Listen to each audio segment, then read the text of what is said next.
yeah, let's go ahead and jump in. So today, I wanted to. The smoke is like very in my face. I might have to move that, move that guy. That's fine. Beautiful. Now I can have my little rose tea here. Okay, so today we're talking about spirituality versus materialism. And these are two things that get so pitted against each other all the time by people on like either end of the spectrum and anyone, well-meaning in between who's receiving like weird messaging about what it means to be materialistic or what it means to be spiritual. So what does it mean to be spiritual? It means to be connected to your spirit. And so first and foremost, we don't have to make it any deeper than that. And and being spiritually connected, what that journey is for you is going to be different than what it might be for someone else. For some of us, like our deepest spiritual journey is going to be the journey of ourselves. And for other people, it'll be more external. Um, we all have a place in the world. We all have, you know, something to offer the world. We all have gifts. And, as we've talked about before, like there are things that we do owe to each other, like respect and kindness. And, you know, it's not, I don't think any of us here believe it's okay to just be like a bad person. We're all a part of a bigger picture.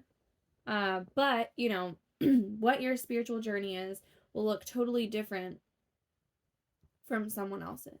So, really just means being tuned into what that is, being connected, being able to be still, being able to listen, um, being able to be really honest with yourself and true to yourself.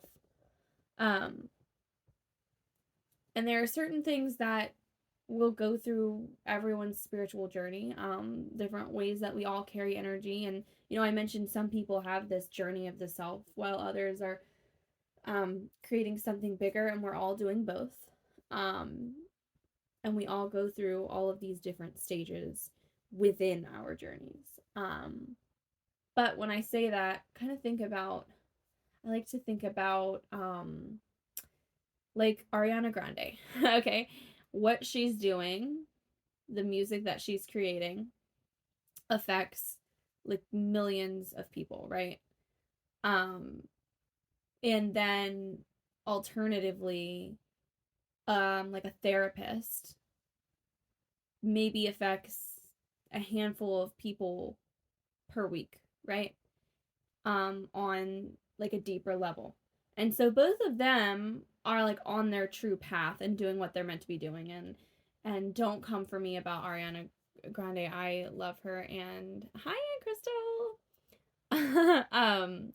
And I don't know if you guys have seen, I was just thinking today I should share it again in our group, but I have that little playlist I made. And so it's just kind of like a combination of like self-love anthems, like healing anthems, embracing gender or sexuality, or leaving bad relationship dynamics. But there's also stuff on there for manifesting. And like this is why Ariana is doing something like really awesome and cool, because the music that she creates, if you look at the lyrics, not only does she help us to, as women, like embrace that, some of the more taboo sides of us, or some of the sides of us we as women for generations have learned to hide away, but she also just is like a manifesting queen. And if you're looking for music to like have fun to and like get into the vibe or the energy of what you're manifesting, she's like perfect. So point is, she's affecting millions of people on this level, while someone else might be affecting a few people on like this level. So they're all important. So being spiritually, hi Jesser, um being a spiritual person, it doesn't mean that you're doing that second thing. It doesn't mean you're doing, one really deep, meaningful thing at all times. And I think that is the beginning of where we get caught up on this conversation here. So, first and foremost, if you're that person whose journey is not the big, deep, you know, discovering the meanings of like the secrets of life, or being a philosopher, or being a healer, like maybe you are the person who writes fun songs that inspire people to get into their vibe, right? So first of all, um we have to stop making that mean that we're not deep, and we have to stop making it mean that we're not spiritual, or we're not doing something important. um if you're on your aligned true path, then what you're doing is right and it's important, and you have no idea how it is affecting the world. I mean, yeah, we all know that she is creating manifesting anthems, but I mean, who knows? We might also not know that in Minnesota, one girl overheard another girl listening to Ariana on her playlist, and they became best friends. And one of those women would save the other one's life, or like, you know what I mean? Maybe an Ariana Grande song connected to life partners. Like, you have no idea all of the crazy intricacies, and that's not because she's saying some deep truth, and I don't there's not a place for that everywhere. Some Who wants to spend 100% of their time like with their face like in a book, like trying to figure out the universe, right? Like that would be exhausting. So, if what you're doing doesn't seem like that big of a deal, or like it's that deep or that spiritual, first of all, let go of that and be willing to open up to that and listen and see, well, maybe it is. Let's see. Like, I'm just curious. I'm just going to go along with this and see. Um, so first, before we go any further, that is that. Don't go into any discussion of spirituality with any preconceived notions about how spiritual of a person you are. None of us are like doomed to not be spiritual. And it doesn't matter what that looks like for you. No one gets to gatekeep that for you. All right. So, moving on a little deeper. That's why I'm exhausted, because are you always trying to go deeper, or are you just trying to find the answers?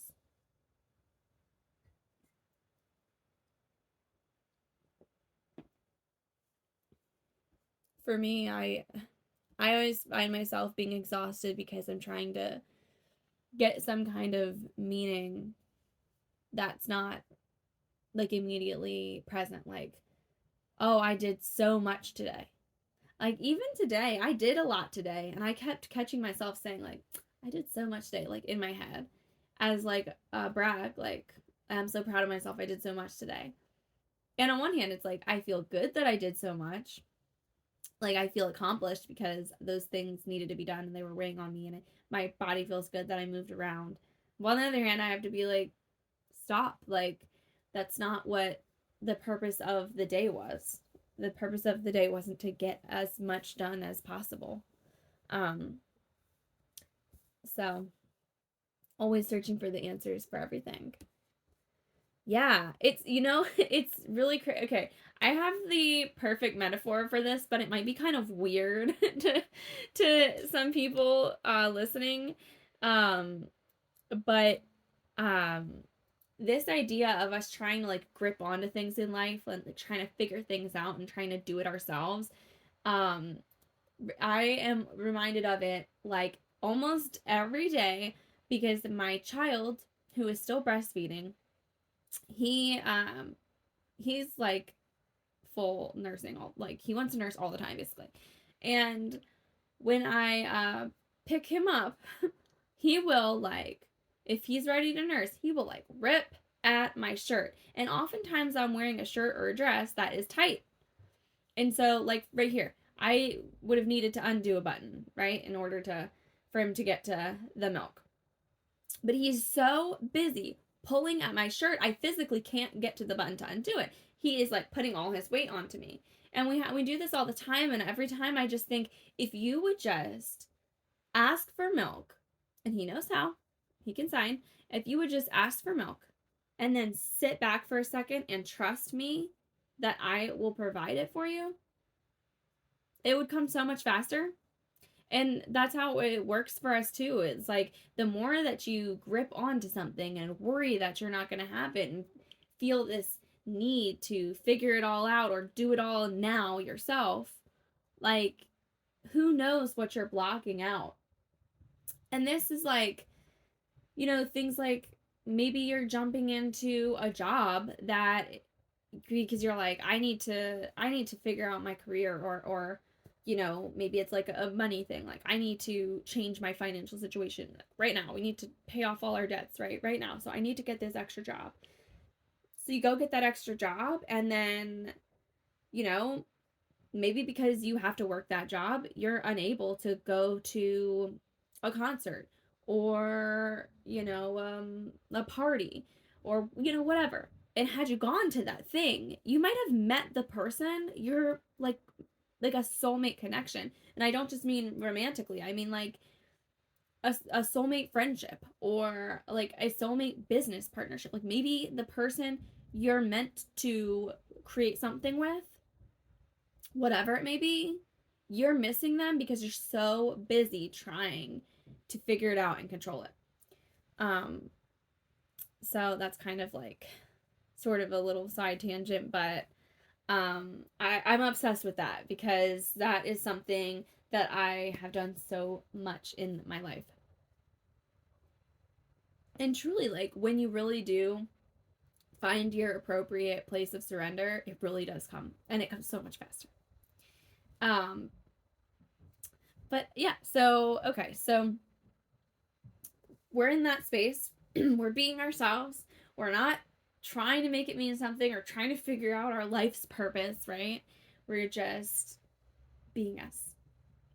And so then we get into this place of, okay, I'm a human being and I have these wants and desires, but I'm not materialistic. Has anyone here ever said the sentence, I'm not a materialistic person? I have. I've also said the sentence, like, my favorite store is Juicy Couture. I mean, you know me now. You know who I am now. With you guys know I'm manifesting my Escalade and my $4 million dream house. So you don't have any misconceptions now, but there's definitely been a time of like, oh, I'm just not a materialistic person. It's like, don't care about that stuff, right? But like, seriously, when you rewind it back to me when I was younger, I loved designer clothes. I loved fashion.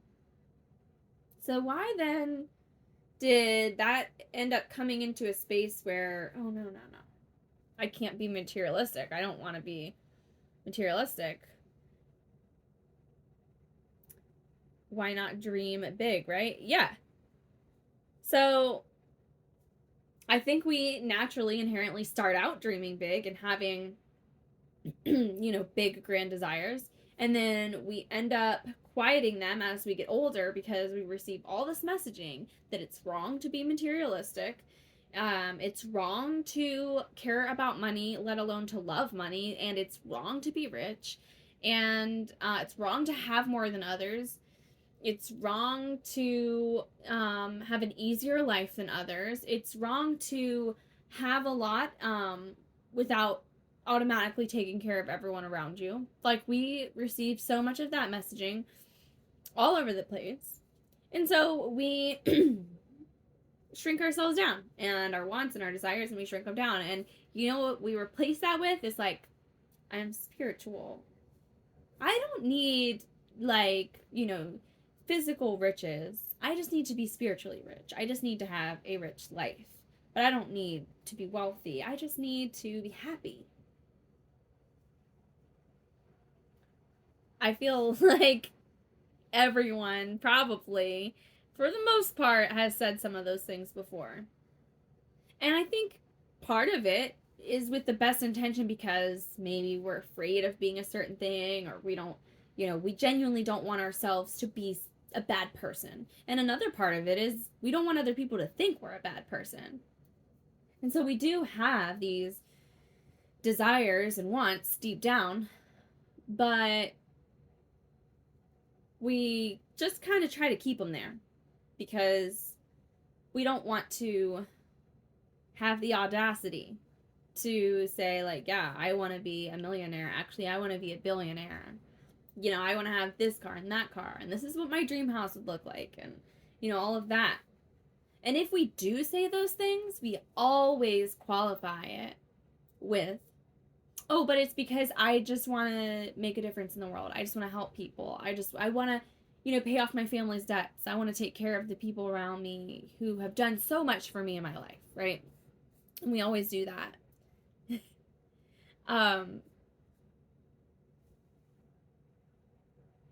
What if I told you that doing that and shrinking yourself down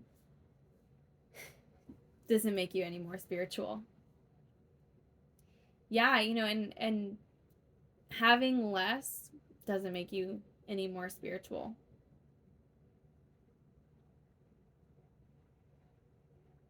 Those two things are two separate parts of you.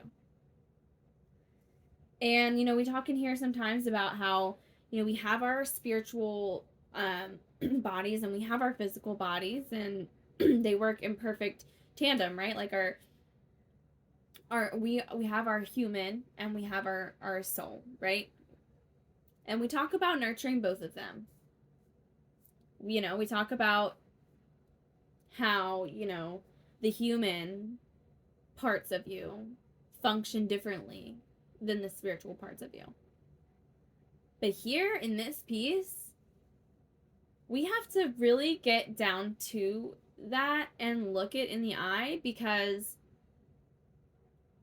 this isn't just that, oh yeah, my soul needs to make people feel loved in this world, but my human needs to feel safe or heal, this ancestral trauma, blah, blah, blah. No. This is my human wants. And you can be, oh, thank you, Jesser. You can be the most awesomely spiritual person and drive away from your day in a Lamborghini or whatever fancy car. For me, it's my Escalade. It doesn't take anything away from that. But I actually want to take it a layer deeper and say, what if I told you the reason your human has those human desires is that your soul wanted to experience that? This is easy for us to accept when we talk about things like parenting or like life, like big life lessons. We say like, okay, I came to this earth and into the family that I chose because like this was what my soul needed. I came here to learn these lessons and have these experiences. And this is what was meant for me. We talked about that some in the self-love. It was self-love or self-care. I don't remember. But a while back we talked about that in that scope about basically, on building your self-love, it's like remembering that your soul chose this human to be. Your soul wanted to be this human, wanted to know what it was like to be you. But what also exists in that same story is that human wanted to have and do and experience things. And your soul wanted to experience that as you. Your soul did not come here into the physical realm to be deprived. Why? Why would that be true? Wherever spirits hang out, uh, a different realm, different plane, I can assure you it's a lot easier and more fun probably than this one, right? It's probably, or I don't know about more fun, but it's probably at least a lot more pleasant. Why would you come here and choose to be you if you were meant to deprive yourself from all the things that exist on this earth? And you might say, like, yeah, but those things are man-made. Like it's fine to, want to experience nature and friendship and love and heal wounds, but like a car is made by man. It's so not spiritual. It's so not natural. Okay. But if everyone on earth is spiritual and what everyone does is right and important, then there's a reason that it was someone's path to create a luxury vehicle or a smart house or, a smartphone or the robot vacuum that saves my life up there, or beautiful drapes or art, you know? And really, like, I don't think, that we would feel quite so comfortable shaming someone for loving art as we would shaming someone for loving, you know, um, I'm trying to think of things that aren't cars. I'm sorry, I get so stuck on this lately. Like really expensive kitchenware, right? We see like gadgets and all of that, and we think like, materialistic, money, rich people, blah blah blah. But yet, when it's art, it's okay, right? But both of those things are doing the same thing. They're adding beauty to your life and making you feel something.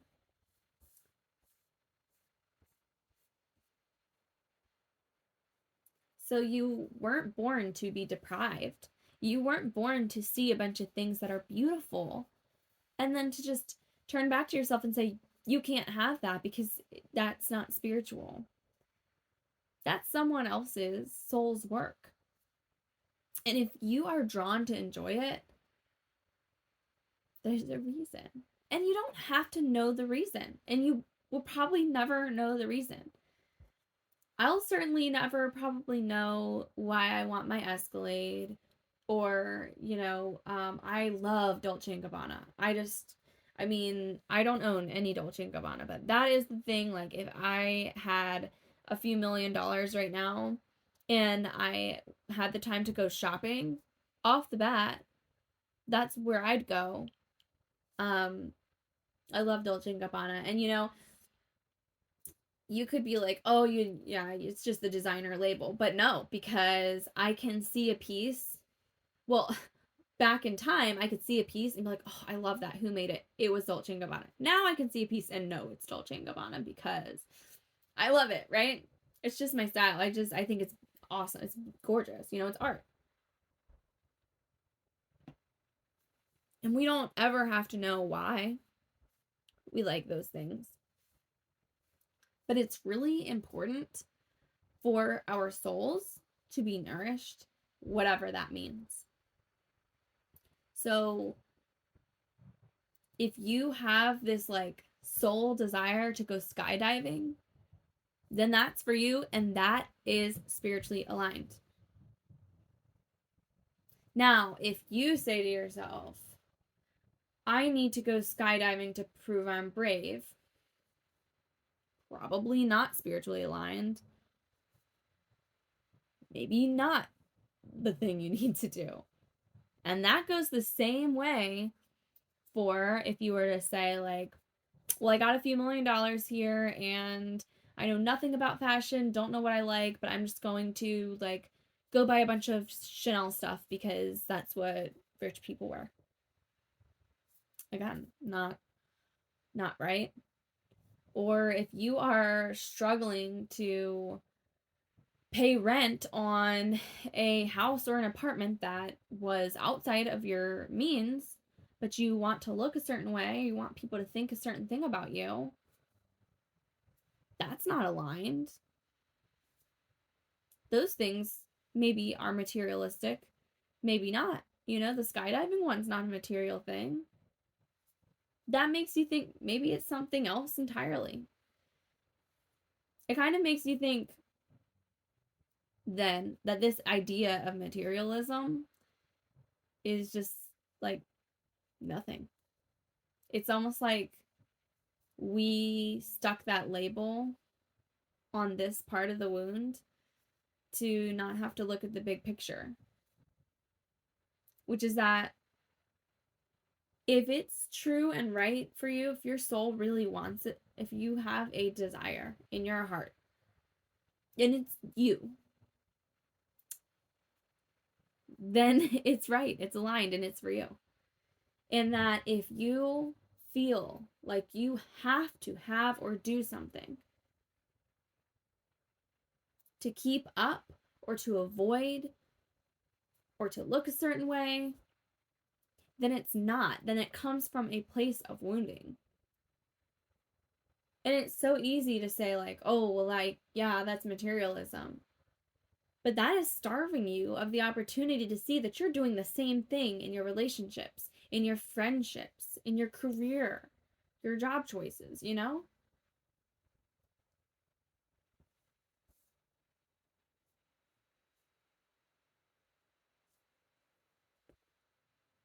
So that's the next step.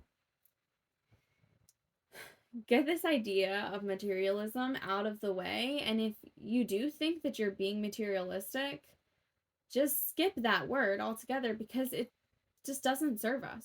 It doesn't serve us at all. Instead, ask yourself what the real problem is. What's the actual issue? What wound is coming up? What fear is coming up? Why are you doing this? You know, for a lot of people, the way that they spend has nothing to do with materialism and everything to do with having a money block. Yeah, like some people actually spend money not because they are so stuck on what they're buying or they, you know, think they need to have the next best thing, but because subconsciously they're uncomfortable holding wealth. Subconsciously, they still have these beliefs that, like, money isn't for me, like, I'm meant to struggle, I am, you know, middle class, that's all I'll ever be, you know, whatever they have down there, or often it's a fear, like, if money comes, I'll lose it, you know, or people will take, if I have money, people will take from me, people will expect from me. There's all these things that can be floating around, and you don't even realize, but like, well, that doesn't have anything to do with just not being spiritual. And that has everything to do with a money issue. And, you know, that same, they could be reflecting that same kind of belief system in the way that they love. So it's unfair to like just slap this label on a wound that is probably affecting your whole life. Okay, so whatever, we get it. Materialism is something else, right? It's okay to like material things. It's okay to want things. It's okay to desire things. And if there's something that's not aligned, then it's something deeper. We get that, right? But now I want to take it to the next level, which is this desire to be rich and slash accepting money. I have to tell you, this one has been so big for me. And it's so funny because I have said in here, I just said to you like a week ago, like, oh, I'm going to talk to you about money, but I don't know when. And then money always comes up, you know, of course. It'll always come up in almost everything we talk about because Money is a huge part of the world we live in, and it's an energy that we all exchange all the time. Like, so that physically it's there, it's a necessity, but energetically too. It's an energetic currency too. So here we are again talking about money. And this is one of the biggest blocks I see, especially in women.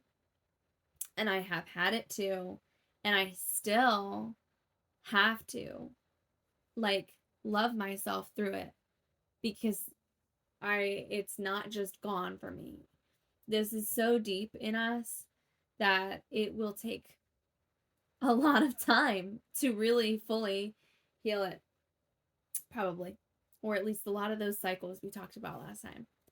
So we've got a lot of women who, you know, they love and accept who they are, and they accept their, you know, that they're a spiritual and physical person. They accept that people have desires, and if you were to go to one of these women and say like, oh yeah, I really want to drive a Corvette, they would just be like, oh wow, how cool for you, right? Like they would legitimately feel no judgment, whatever, right? And these women, and it's men too, but I mean, this is a big problem for women, can go all the way to this level until it comes time to accept money for themselves. I mean, they can even know that they want the Corvette, but when it's time to accept money,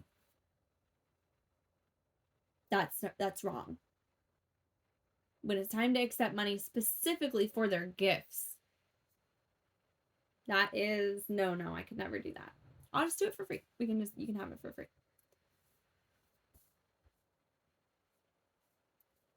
Now, a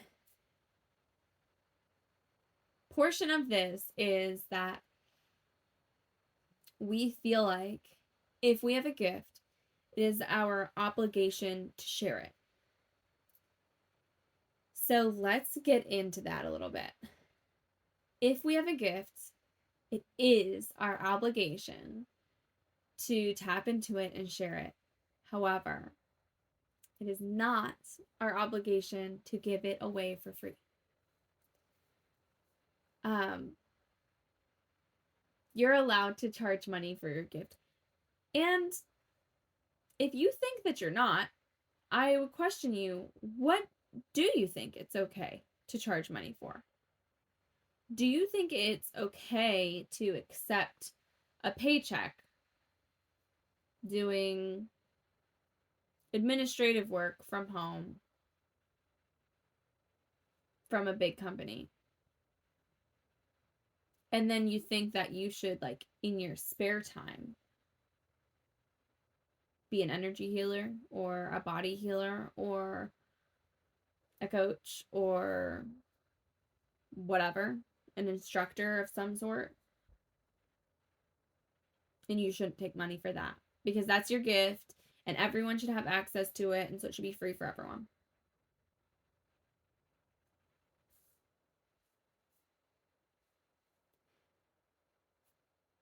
First of all, I would ask, what's the difference?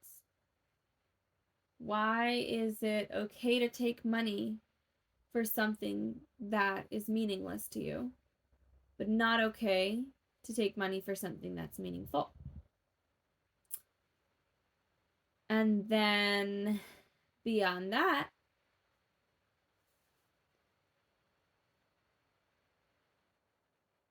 why? How is that serving you? How is it serving you, and how is it serving the world for you to rely on something that is probably not aligned, but if so, it's at least not your deepest, truest, path? Like, working a job like that, I'm not saying that's a bad thing. It can get you from here to there. But, I mean, this is like Talking back to Ariana Grande, she might make a really great barista. And I've talked to you guys about what it meant to me to be a barista, and I loved that.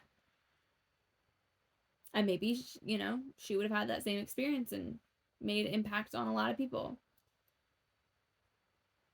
But should she have not banked on herself and jumped into a music career where she would affect millions of people so that she could affect a few people on us? Like, do you see what I'm saying?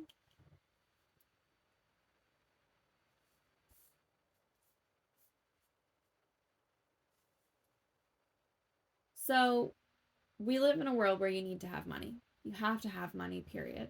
You just need money to survive, right? To pay rent and all of that. And then beyond that,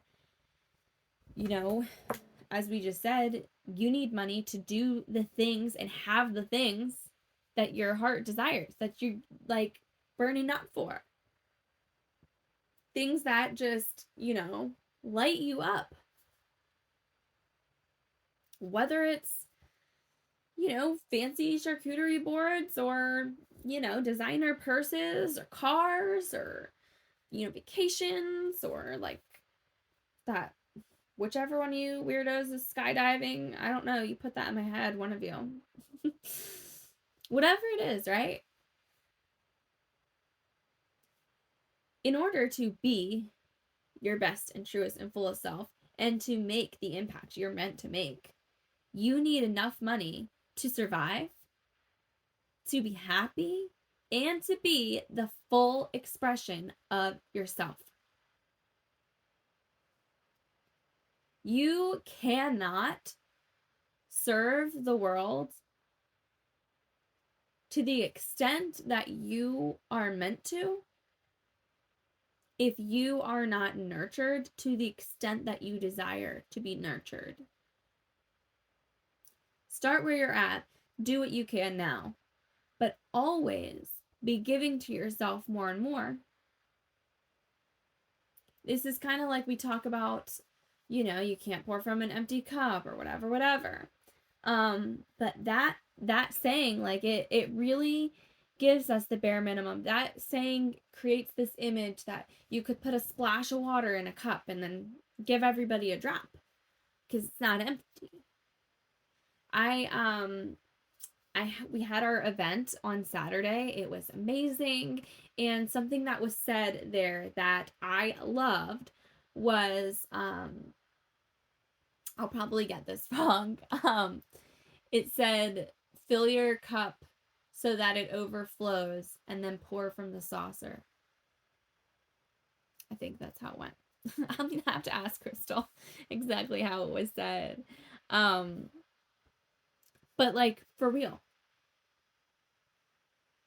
if you are barely nourished spiritually and physically, all of it, then you're barely going to be able to nourish other people. You need to be so overflowing, and at that point, what you're giving to everyone is good shit.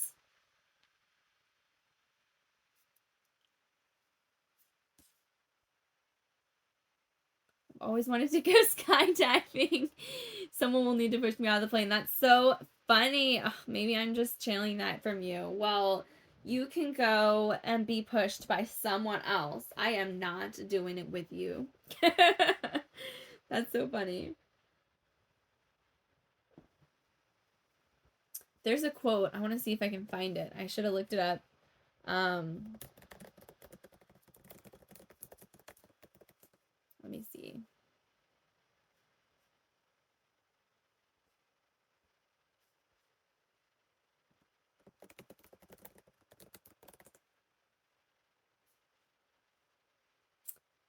Oh, okay. That's funny because I don't think I found the quote, but it did take me to the book that it came from. The quote was not from the book, but it was in the book. It was The Science of Getting Rich by Wallace D. Wattles, which is a classic, you guys. If you want to manifest money and you gotta read it. I don't think the quote I want is on here, though. I wish I could remember what it was. I'll have to find it later and put it in our group. Maybe I'll find like a nice pretty little graphic or something. Oh, but there's so much. There's so many good ones in here. Like just like this we just talked about. Get rid of the idea that God wants you to sacrifice yourself for others and that you can secure his favor by doing so. God requires nothing of the kind. What he wants is that you should make the most of yourself for yourself and for others, and you can help others more by making the most of yourself than in any other way. So that's not the quote I wanted, but that's a good one, and it perfectly segues to the next thing I was going to say, which is that if you just have enough, you're only going to be able to do so much. And like it's a journey. Like whatever you're doing now, I'm not saying that's not enough. I'm not saying like, well, what you're doing doesn't matter because you're not, rich. But what I'm saying is that when you are rich, you will be able to do a lot. And people have this idea so much right now in our society that, being rich is just automatic destruction of the soul, and rich people are bad, and, rich people exploit others. And like, the thing is that we have that reverse engineered. Being rich doesn't mean those things. It's that the people who have those things about them right now are rich.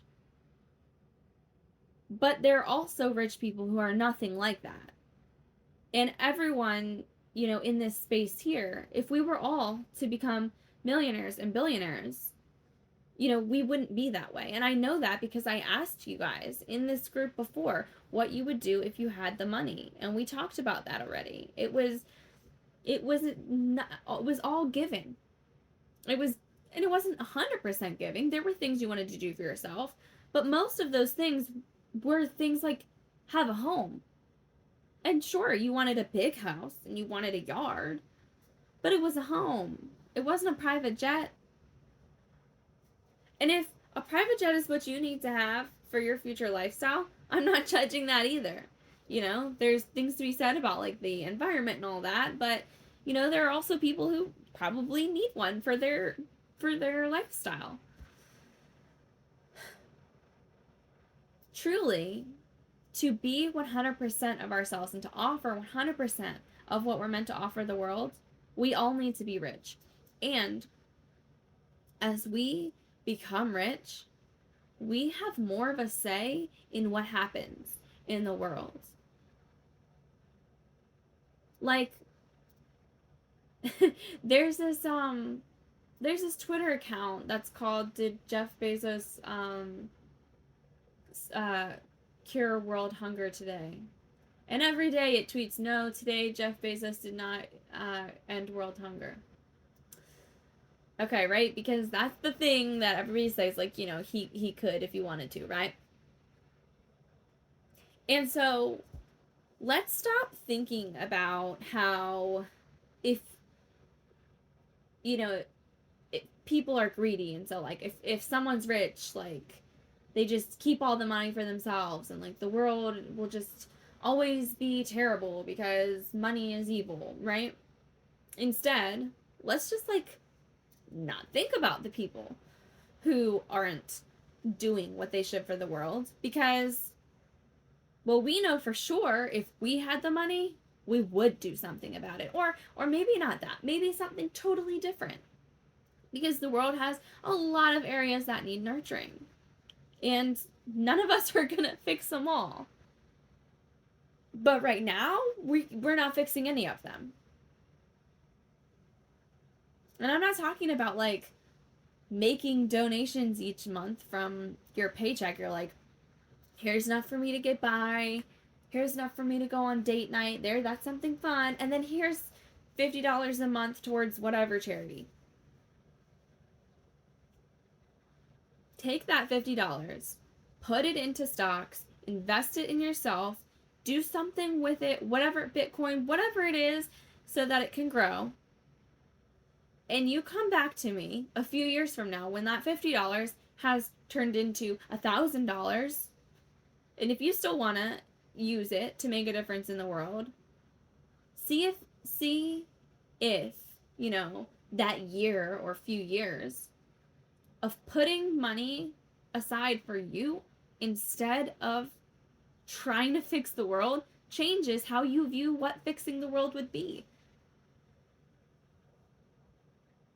Because you might, if you were to get rich, you might not have to go through, here's my donation to this charity. You could start a whole foundation and you would run it just how you want to. And they would like fix things in the world. The more good people who come into financial power, the better we are going to be able to make this world. So, to circle back to whether or not you should charge people for your gifts, why do you think that you have the gifts? Do you think you are meant to be healing a handful of people on every other, once a month or every weekend? Or do you think that's why you have your gifts? Because you're supposed to be helping out a couple people here and there? Or do you think perhaps your gifts were always meant to be your vehicle to wealth? At which point you will make vast changes on the earth. What you will be able to do once you get comfortable accepting money is so much greater than what you can do for free. And this is something that especially spiritual women and healers really need to hear. You can accept money. You should accept money. You were always meant to accept money. And it doesn't make you less spiritual. It, in fact, will propel you further along your path.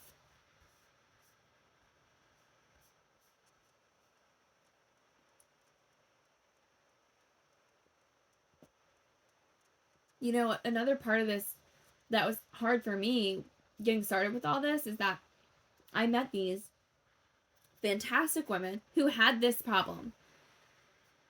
They had these amazing gifts, and they were giving them away for free all the time.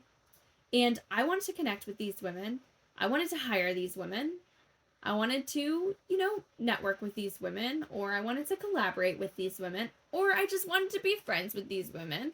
And every step of the way, no matter what it was, I was so scared that they were going to judge me or think I wasn't like one of them. I wasn't a spiritual person because I was going to be charging money for what I offer.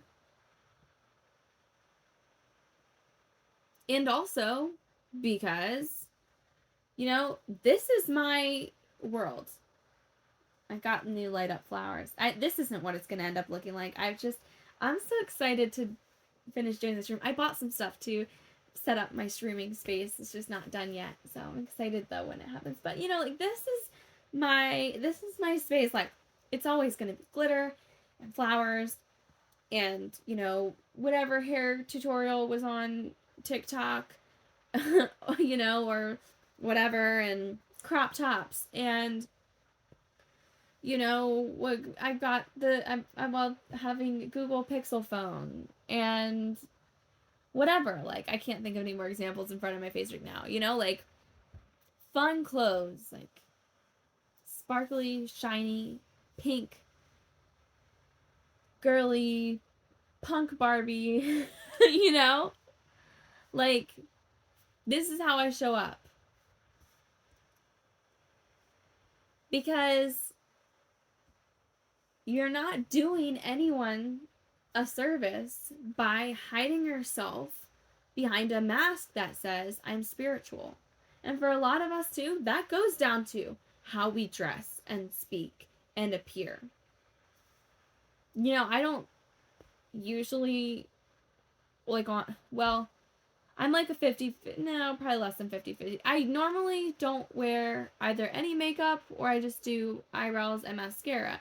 But like at least a third of the time, I like to go all out, Probably not a third of the time. I don't know why I'm trying to math this. The point is, I love makeup, and when I go all out, it's like glam. Fake lashes, red lipstick, etc. And that might be for a show, or it might just be because I feel like it. And it's like wearing fake eyelashes doesn't make you less spiritual. Wearing pink sequins doesn't make you less spiritual.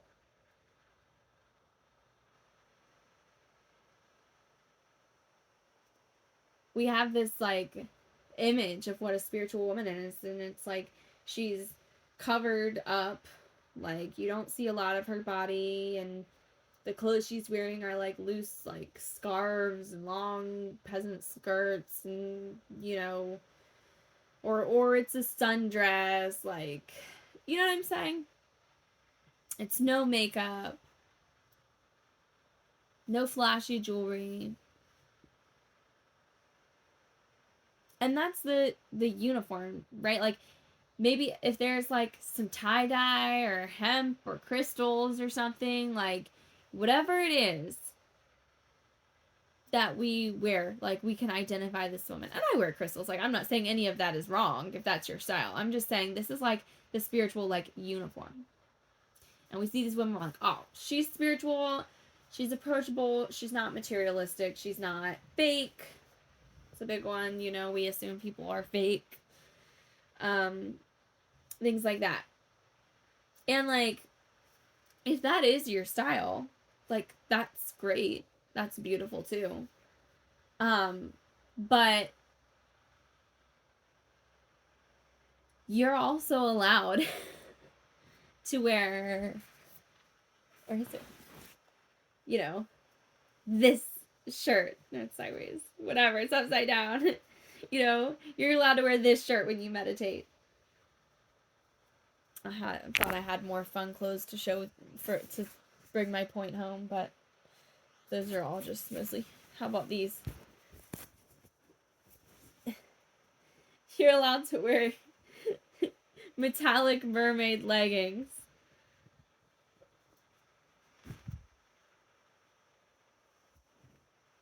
And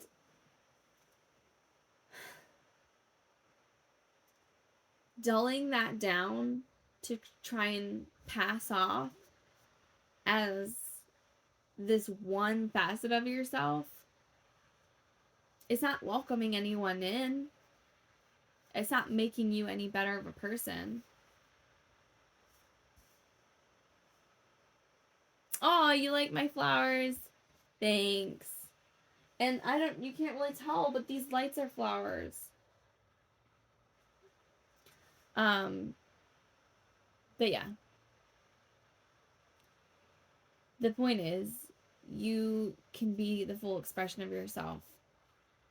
And you know what's awesome is like, I was so worried that the amazing spiritual women I knew, like, wouldn't resonate with me, showing up like this and charging what to me feels like higher prices, but it's a lot lower than, most people in my industry. But, amounts of money that when people are doing things for free, and like, I was so worried about that, but that's never been an issue.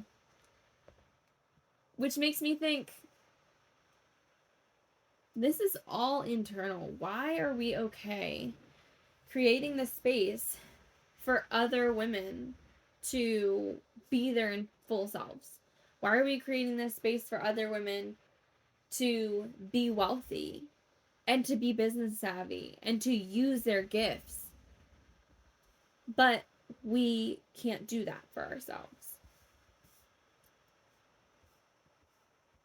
And this all always comes back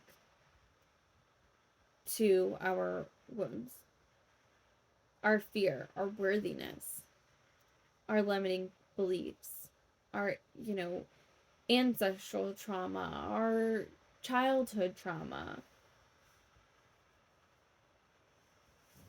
It's at the bottom of everything always, right?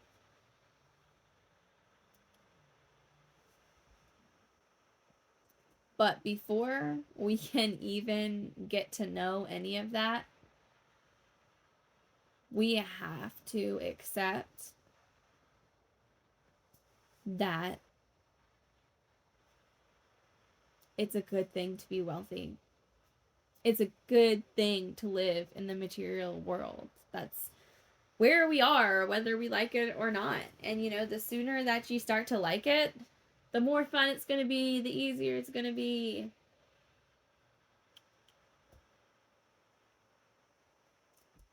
You are meant to use your gifts.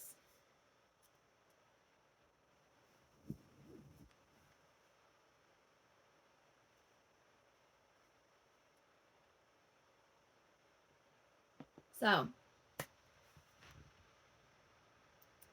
I hope everyone in here gets wildly rich very soon. And work on getting comfortable with that too. If you're not, if you're one of those people that's like, like, I'm more of a spiritual person, I don't care about getting rich. Play with that.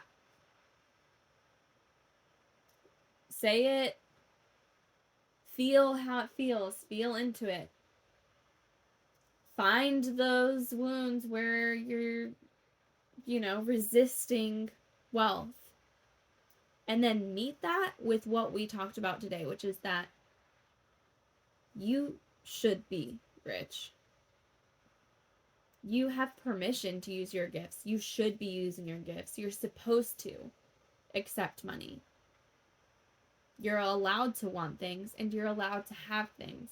And that all of that is going to make you your fullest and best self, which is going to allow you to do so much more good in the world. And flipping the story on who has financial power. And we seriously need to do that. So, okay, that was my bed. Couldn't tell there were flowers. Oh my goodness, chandeliers. I love chandeliers. Like as much as Sia. I don't want to swing from them, but I love them. Well, I hope that, you guys take this with you throughout the week. And just start to play with that. How can you allow yourself to be more into the material, physical world this week? What can you do that you haven't before? Is it window shopping? Is it going in a store and looking? Is it creating a vision board or a Pinterest board? Is it looking online at the Dolce & Gabbana site and sending links to your friends? Is it just saying out loud, I want to be rich? Y'all, can I tell you that I had to say out loud in an interview recently that someone's like, what's your goal for the band? And I was like, I want to be famous. And you know how, I want us to be famous. You know how that felt? But in that moment, I was like, no, because this is the path we're on. To being our truest self. I'm not gonna do that thing where I make up some bullshit answer and say, yeah, I just really want the band to, be able to whatever, I mean, I did say that I want to make a difference in people's lives, and I talked about lyrically, what we're doing that, I feel like would accomplish that if we were given the audience. But I also said I want music to be my job. I didn't say like, oh, my goal for the band is just to keep playing live shows forever. Like I just do it cuz I love it, or like I just want to, you know, create something that touches someone's heart. Like of course I want to do that, but like that's bullshit. I want to be famous. And like I have to be able to say that. And it took a lot of work to allow myself what felt like the audacity to give that answer. And so I hope you can carry with you. You want to swing from the chandelier? See? Exactly. There are ways to do good in the world that require money. But also, before we go, I really want to emphasize that, like, the only reason for you obtaining wealth isn't just to do for others. Like, you are meant to enjoy. You are meant to have more than enough. Think about, like, the imagery of, like, heaven and things like that. Is it just having enough? Is it just doing for others? No, it's you're meant to live in a place where you are so taken care of. So, remember that. Practice saying that you want to be rich this week until it feels. And you know, I want to be rich is vague. If you can get with it, try I want to be a millionaire. If you can get with that, try I want to be a multimillionaire. Or maybe you don't. Maybe you just want to be a millionaire. Maybe you want to be a billionaire. Figure it out and get comfy with it. And as always, drop something in the group if you have any kind of fun findings throughout the week. And if you tell anyone you want to be rich or you have any experiences with it or anything that relates to this, I would love to hear about it. So yeah, thank you. And then